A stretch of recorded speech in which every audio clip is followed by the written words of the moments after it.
अस्सलाम वालेकुम।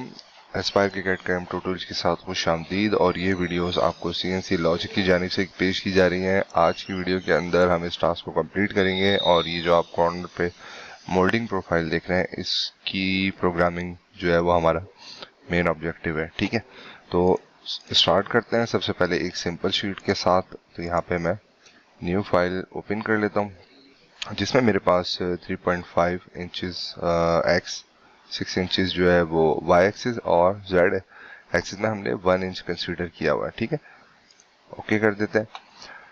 अच्छा, उसके बाद हमने मोल्डिंग के लिए पाथ बनाना होता है और प्रोफाइल बनानी होती है। तो सबसे पहले हम जो है वो एक रेक्टेंगल बना रहे हैं यहाँ पर, और जो कि पाथ होगा, और उसकी डायमेंशन जो है वो मैं यहाँ पे 2.5 इंचेस ले लेता हूँ और 5 इंचेस, और जो सेंटर है वो x0 y0, यानी इस शीट का जो सेंटर है वही हमारा रेक्टेंगल का जो है वो ओरिजिन है। ठीक है, तो हम यहाँ पे इसको क्रिएट कर देते हैं without external radius, create, okay.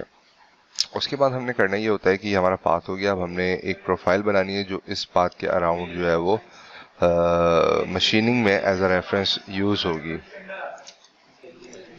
ठीक है, तो अब हम प्रोफाइल हमने बना लिया है। अब हम सेक्शन ड्रॉ कर लेते हैं। तो आप आर्क की कमांड लेंगे और 3 पॉइंट सेलेक्ट कर लें। ठीक है, तो एक पॉइंट मैं इस कॉर्नर पे बना लेता हूँ, एक इस पर, और यहाँ पर हम ऑलमोस्ट 0.25 का आर्क क्रिएट कर लेते हैं। ठीक है, तो ये दोनों चीज़ें अब हमने प्रोग्रामिंग के अंदर सेलेक्ट करनी है। बहुत आसान टूल पाते हैं। आप सेक्शन जो है वो किसी भी तरह का क्रिएट कर सकते हैं। मैंने हाफ राउंड यहाँ पे क्रिएट किया है। आपने मोल्डिंग टूल पाथ के ऑप्शन में जाना है और इन दोनों को सिलेक्ट कर लेना है। ठीक है, इन दोनों को सिलेक्ट करने के बाद आपने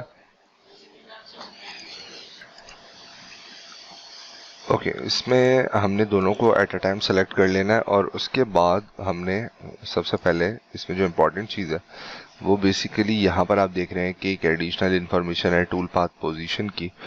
तो यहाँ पे एक डार्क ब्राउन कलर है और ये बेसिकली बेज कलर में आपको नज़र आ रहा है।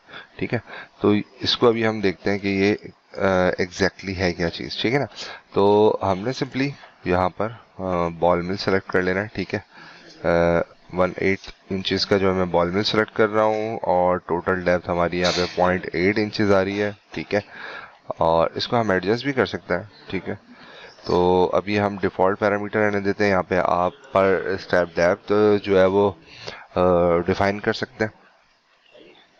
तो सिलेक्ट कर लेते हैं इसको और बॉटम पर आके हम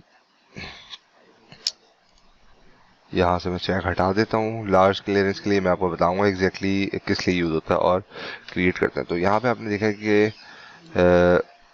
बेसिकली उस प्रोफाइल को फॉलो करते हुए टूल पाथ जनरेट हो गया। यहाँ पर जो ब्लू लाइंस हैं वो आप देख रहे हैं कि टूल पाथ की पोजीशंस को रिप्रेजेंट करेगी। ठीक है, अब हमने इसका प्रीव्यू देखना है। प्रीव्यू देखने के बाद हम इसका रिजल्ट देखते हैं कि क्या आता है।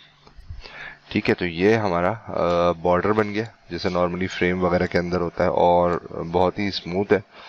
जो भी आप प्रोफाइल बनाएंगे हाफ राउंड या उसका जो भी डिज़ाइन होगा वो फॉलो हो जाएगा।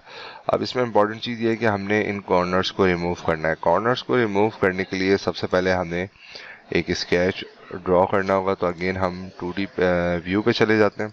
ठीक है, यहाँ पर हम रेक्टेंगल में जाएंगे और एग्जैक्टली जो हमारी शीट साइज थी मैं वही यहाँ पे डिफाइन कर देता हूँ। तो एक्स में हमारी जो है वो 3.5 थी और वाई एक्सिस में हमारी 6 इंचेस थी, और इसमें हम रेडियस लगा देते हैं। ठीक है, 0.5 का रेडियस है। लेट सपोज ये क्रिएट होकर प्रोफाइल बन गई है। अब हमने इसको रिमूव करने के लिए प्रोफाइल टूल पाथ लेंगे और आप इस वेक्टर को सिलेक्ट कर लेंगे। ओवरऑल आप टूल जो है वो इसके बाहर चलेगा। 1/4 इंचेस का टूल ही रहने देता हूँ। 5 पासेस हैं। ठीक है, टैब्स लगाने की फ़िलहाल ज़रूरत नहीं है, मैं बता चुका हूँ। इस स्ट्रेटजी में आप बना सकते हैं अलग से टैब्स। और यहाँ पर मैं कैलकुलेट कर लेता हूँ। कैलकुलेट करने के बाद हम दूसरे टूल पाथ का भी प्रीव्यू देख लेते हैं। तो ये हमारी जो आप देख रहे थे कि प्रोफाइल यहाँ पर मौजूद थी। रफिंग जो हमारी मोल्डिंग टूल पाथ के बाद यहाँ पर लेग्स, 4 लेग्स जो हैं वो रह गई थी। तो इसमें हम इसकी डेप्थ बढ़ा देते हैं। हम इसको 1 इंच कर देते हैं और अगेन हम इसको कैलकुलेट कर लेते हैं, रीजनरेट कर लेते हैं। ठीक है, प्रीव्यू देखते हैं। तो ये रिमूव हमारा कंप्लीट हो गया। ये हमने लास्ट में ये ऑप्शन परफॉर्म करना होता है, ठीक है। अब आप इसमें टैब्स वगैरह ऐड कर सकते हैं। मैंने बिल्कुल एज पे रख के बनाया। आप इस रेक्टेंगल को थोड़ा सा शिफ्ट करके अंदर की तरफ ऑफसेट करके बना सकते हैं, ठीक है। ओके, तो सीक्वेंस ऑर्डर के अंदर ये प्रोफाइल जो है वो लास्ट में चलेगा। अब हम इमेज की तरफ आते हैं। मैं पहले इमेज सेलेक्ट कर लेता हूँ। तो ये मैंने जेपीजी जो है वो इंटरनेट से डाउनलोड की हुई थी। मैं देख लेता हूँ एग्जैक्टली।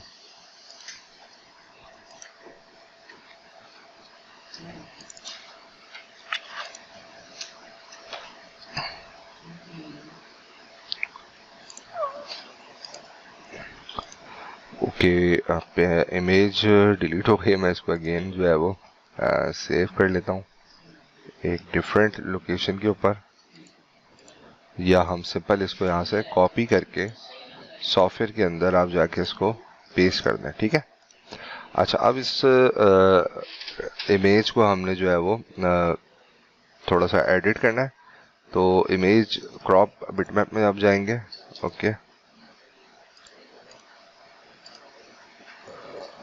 ओके अच्छा, यहाँ पे जो क्रॉप का ऑप्शन दे रहा है ये बेसिकली डिफाइन कर रहा है कि आपने दो इमेज के साथ साथ वो रेक्टेंगल या वो बाउंड्री भी सिलेक्ट करनी है। तो इसको सिलेक्ट कर लेते हैं और शिफ्ट की दबा के हम दोनों एंटिटीज को सिलेक्ट कर लेते हैं और एडिट क्रॉप बिटमैप पे कर लेते हैं, ठीक है। पहले मैं इसको थोड़ा सा एक्सटेंडेड कर देता हूँ। ओके, अब ये जो एडिशनल पोर्शन है ये हमारा ऑटोमेटिकली जब हम इन दोनों को सिलेक्ट करेंगे तो ये पिक्चर भी सिलेक्ट हो गई और रेक्टेंगल भी। रेक्टेंगल नहीं हुआ है,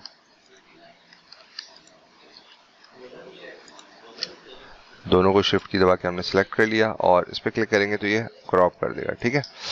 तो ये पिक्चर जो है वो हमने मज़ीद इसको थोड़ा सा मैं और एक्सटेंड कर देता हूँ और अगेन जो है वो हम इमेज को सिलेक्ट करेंगे, शिफ्ट की दबा के इसको हम जो हमने रेक्टेंगल क्रिएट किया होता है इन दोनों को सिलेक्ट करेंगे और क्रॉप बिटमैप कर देंगे। तो ये ऑटो एडजस्ट हो जाएगा, अदरवाइज आप इसको यहाँ से सेंटर भी कर सकते हैं। तो फाइनल जो हमारा प्रीव्यू है वो कुछ इस तरह का है। इसमें एक टूल पाथ और ऐड कर लेते हैं जो हमने लास्ट टाइम ड्रॉ किया था। तो इस इमेज को मैं सेलेक्ट कर लेता हूँ और यहाँ पर हम फोटो वी कार्व सेलेक्ट कर लेते हैं और इसके अंदर जो डेप्थ है वो 0.04 है, बहुत माइनर सी डेप्थ है और आपने देखना होता है रिजल्ट के अकॉर्डिंग। और वी बिट मैं यूज़ कर रहा हूँ यहाँ पे 60 डिग्री की, ठीक है। और रास्टर जो है वो वन साइडेड है, हैच नहीं है, ठीक है। ये इसकी सेपरेट वीडियो में बना चुका हूँ। जस्ट हम इसकी फाइनलाइजेशन के लिए जो है वो इसको यहाँ पे ड्रॉ करके देख रहे हैं ताकि कंप्लीट व्यू बन जाए, ठीक है। तो ये हमारे पास सक्सेसफुली ड्रॉ हो गया। यहाँ से जाके आप कलर चेंज करके इसका व्यू देख सकते हैं, ठीक है, कि इम्प्रेशन बेसिकली आएगा किस तरीके से। और नॉर्मली होता भी है कि जब आप वी कार्व टूल से मशीनिंग करते हैं तो जो डेप्थ होती है आप उसमें कलर पेस्ट करते हैं तो वो बहुत ज़्यादा विजिबल हो जाती है पिक्चर आपकी।